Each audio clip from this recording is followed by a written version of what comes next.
Narito na ang Veritas Editorial, ang paninindigan ng Veritas 846 sa mga napapanahong usapin sa bansa. Pakinggan si Reverend Father Anton C.T. Pascual, Pangulo ng Veritas 846, ang radyo ng simbahan. Veritas Editorial.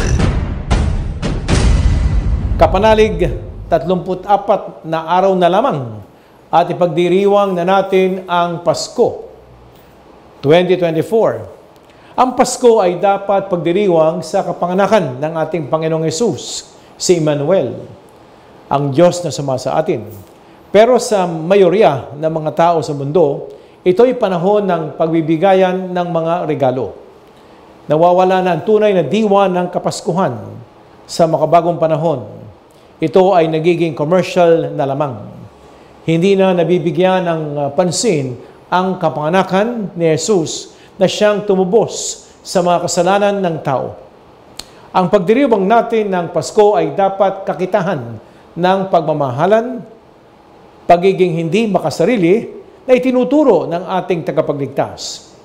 Upang madama natin kapanalig ang tunay na kahulugan ng Pasko, ay madamanawa ang diwa ni Jesus. Kapanalig, paano mo ipagdiriwang ang Pasko sa taong ito? Maganda na may pag-asa o nahaharap ka sa kawalan.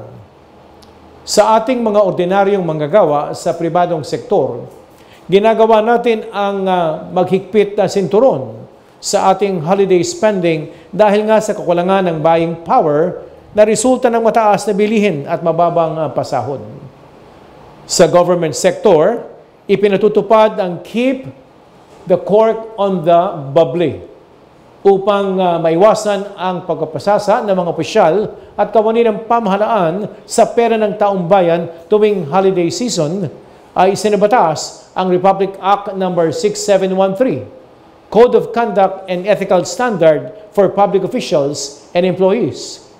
Sa ilalim ng batas, ipinagbabawal ang pagbibigay ng labis na Christmas gifts, year-end bonuses at allowances sa mga opisyal at empleyado ng gobyerno. Abay, dapat lang kapanalig.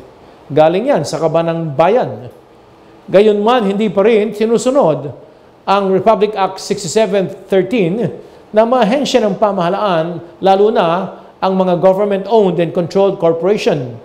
Noong taong 2023 lamang, ipinag-utos ng Commission on Audit sa 5 GOCC na kinabibilangan ng Philippine Economic Zone Authority o PEZA, Social Security System, SSS, Government Service Insurance System, GSIS, Philippine Charity Sweepstakes, Office of PCSO, at National Housing Authority na ibalik sa kaban ng bayan ang disallowed Christmas gifts, year-end bonuses at allowances sa mga opisyal at kawani nito na nagkakahalaga ng 427 million pesos. Mantakin mo yan, kapanalig.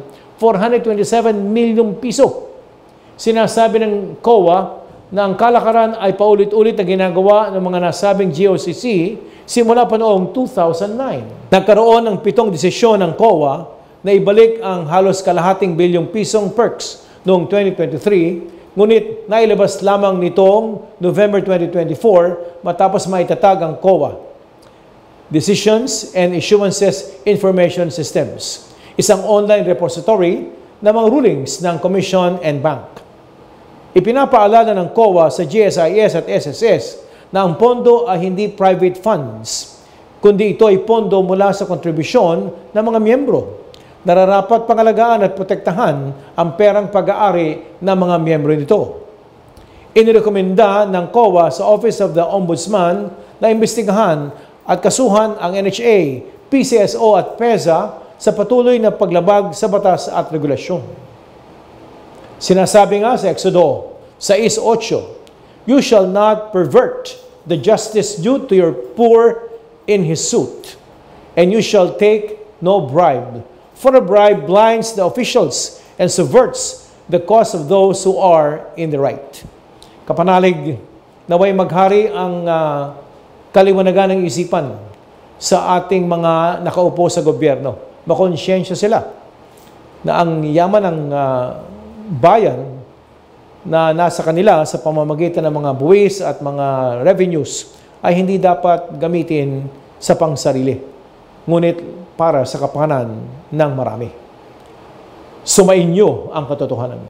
Inyong napakinggan ang Veritas Editorial. Ugaliing pakinggan ng Veritas Editorial kasama si Reverend Father Anton C. Pascual.